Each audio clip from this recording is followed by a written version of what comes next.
I've described today what the situation is. And it breaks down to how, when, what's the determining of when. When the money is running out. Because that's the logistics of warfare are then crippled when the money runs out. Therefore, you have to strike before the money runs out. The money is now running out with a hyperinflation, which is killing the money. So when is now? Huh? In the immediate vicinity of now. Where? Well, the new Balkan factor tells you how. Then you have to look at the ties and connections of various nations and national forces on the planet and these terms of reference. That tells you where, the new Balkans. Now you are able to locate the ties of and this is being done in the leading chancelleries and intelligence services of leading nations now. That's why many nations have leading forces in them which agree with me on the fact that we are in danger of an immediate outbreak of general warfare on this planet. So you can calculate this, not necessarily by looking up at a calendar and trying to put your finger on a date. Where is the pitch? Where's the pivot? The new Middle East, the new Balkans in the new Middle East. A well-known area, densely populated with U.S. and other troops. Think of the commitment of U.S. and other troops which are now committed. And think also of the irregular troops, especially. Because the irregular troops, like coming out of southern Vermont, out of Cheney and Company, that's a key factor. The entire so-called Middle East is saturated with Saudi, Israeli intelligence, and other forces which are involved in this cockpit. The war is coming down now, which means we have to stop it now. The best way to stop it is throw this son of a bitch out of the presidency. That will stop it.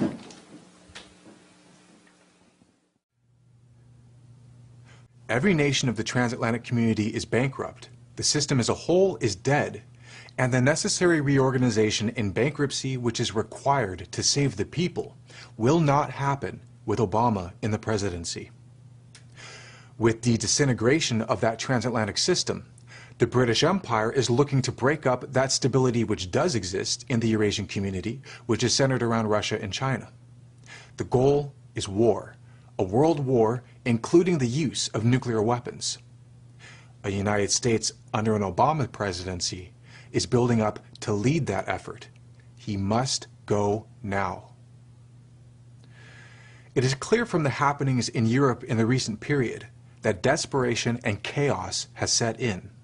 Meeting after meeting, session upon session on an emergency basis, has demonstrated the political bankruptcy of every nation in the transatlantic. There is no policy solution within the framework, the rules, of the British concocted Euro system. After yet another meeting held on an emergency basis, where Papandreou was taken to the woodshed by Merkel and Sarkozy, Greece has been in a political whirlwind. Over the past 36 hours, Greece has gone from referring the bailout to the people to rescinding that referendum, and now there's been a deal brokered where Prime Minister Papandreou will step down and hand it over to a coalition government if they succeed in a vote of confidence in the parliament tomorrow, with Papandreou saying that he had made a mistake by promising a referendum in the first place. This uncertainty is typical of the European political sideshow right now. There is not a single nation in the transatlantic, and this includes our own United States, which is currently capable of committing to the necessary political decision and begin the needed bankruptcy reorganization. There is no monetary solution for this crisis, none. As it stands, what has been demonstrated by the political class of the transatlantic nations is that there is no nation which has a shred of sovereignty left.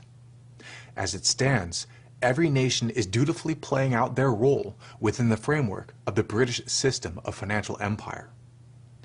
And until we in the United States find the guts to break with this system in one decisive action, we were doomed to suffer a world war from which the human species may not recover in time to deal with the looming galactic crises. In other words, we were doomed to an early extinction. Both US and UK forces are at this moment in full-scale mobilization for a massive increase of combat presence in the entire extended Southwest Asia region.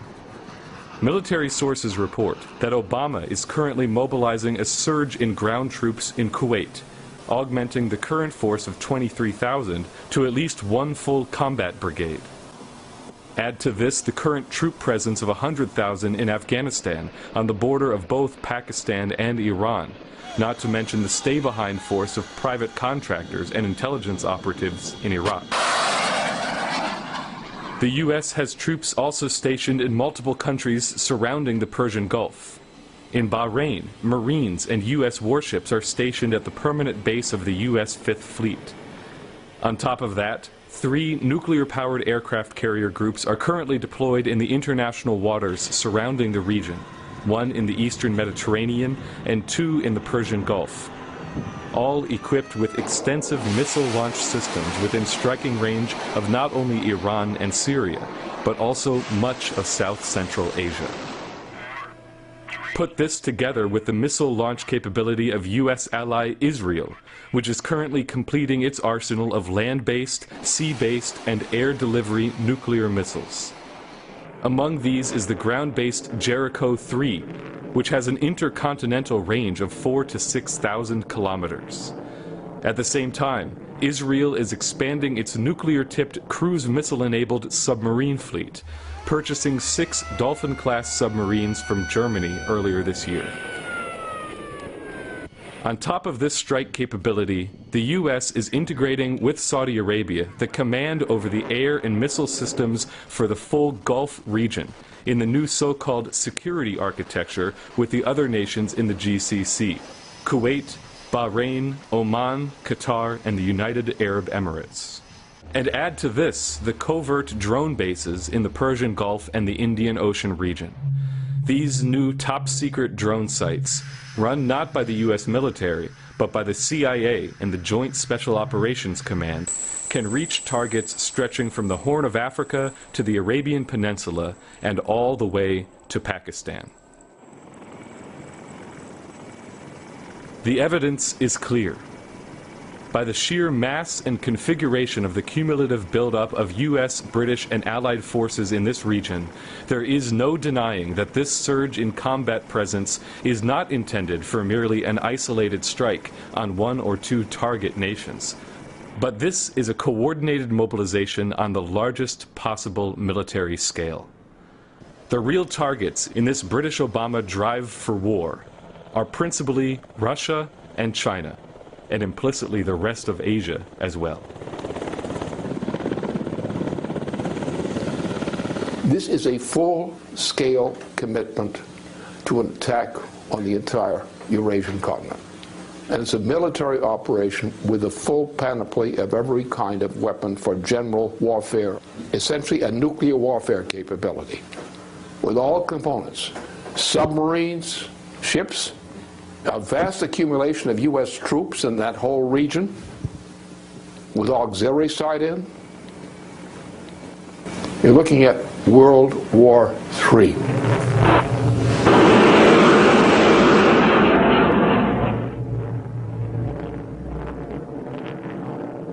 Now, along with this buildup, the change in policy in the United States Navy since 2003, which was a change to an attack-ready posture, specifies that 6 of our supercarriers are to be what's called surge ready, which means ready to deploy with their accompanying strike group on 30 days' notice, with an additional 2 to be deployable within 90 days.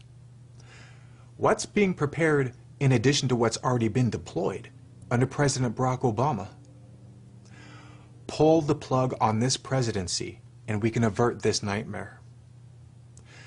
Now, the road to peace begins with nullifying Obama's political power, but that's only a start. There is no set of treaty agreements, no arrangement within the present framework which will prevent the outbreak of a general warfare. The disintegration of the economies of the nations of the transatlantic has gone too far for that. We need an objective and a new orientation altogether. To achieve a lasting peace, we must remove the causes by which the British Empire creates the war. Humanity has more important things to worry about and solve should we break the back of the British Empire and go about our business. Now, these questions of scientific development are necessary and existential. It is by changing the rules of statecraft, directing the policy of nations to the good of mankind in practice, which will create the conditions by which the empire will have no power. This is why the British are intent on starting global war right now. And by solving the problem of empire, we can turn our attention to the real threat to the nations of the world, the threat of extinction of the human species, which would result from our neglecting to investigate and master the powers of the galaxy in which we live. Neither the problem of empire nor the galactic question can be solved with Obama controlling the U.S. presidency. If Barack Obama remains at the helm, a new world war, more terrible than anything we've seen, is assured. This President of the United States has committed war crimes while engaged in an illegal act of aggression. And he is mentally unfit for the office of the presidency by Section 4 of the 25th Amendment of the Constitution. He must go now. Reports have come in that Israel's Prime Minister Benjamin Netanyahu and Defense Minister Barak have reached a decision to launch an attack on Iran over the opposition of the heads of the intelligence and security services and the military. If this were to happen, this would quickly engulf the entirety of the new Balkans, which is the Middle East cockpit, the spark which would begin World War. There is opposition to this drive within Israel, which is an expression of the difficulties the British Empire is encountering as they move to ignite one among the numerous flashpoints for world war in the cockpit, which is the Middle East. Yesterday, Mr. LaRouche had the following to say. The British want to push Israel into this war. Many Israelis don't want to. This could jam it up. If many Israelis don't want to take the blame for it, then the action the British want becomes uncertain. At the moment, Netanyahu and Barak are trying to win over just one more member of the 8-man security cabinet to give the green light for the attack. Now, it has been reported that the heads of the Mossad and Shin Bet, the chief of staff of the Israeli Defense Force, the former head of the Mossad Mir Dagan, and former head of Shin Bet Yuval Diskin, among others, all oppose this action. Dagan and Diskin have been accused of being the source of the leak from the cabinet, and it's reported that Netanyahu has started an investigation in this regard. Now, Dagan's response to this was, "Let him indict me." Former presidential advisor Bruce Riddell, who has also served as a CIA analyst and a National Security Council staffer, has reported that the Brookings Institute had previously run a war game simulating an Israeli attack on Iran, which had concluded that a perfect strike is impossible and would place Israel in a vulnerable position and bring the United States into the fire. We have every reason to believe that the Iranians will see an Israeli attack on their nuclear facilities as a joint American-Israeli attack, and they will retaliate not only on Israeli targets, but on American targets. We are on a hair trigger for a new world war, and every day which sees Barack Obama leading the presidency, this threat only increases. He must go.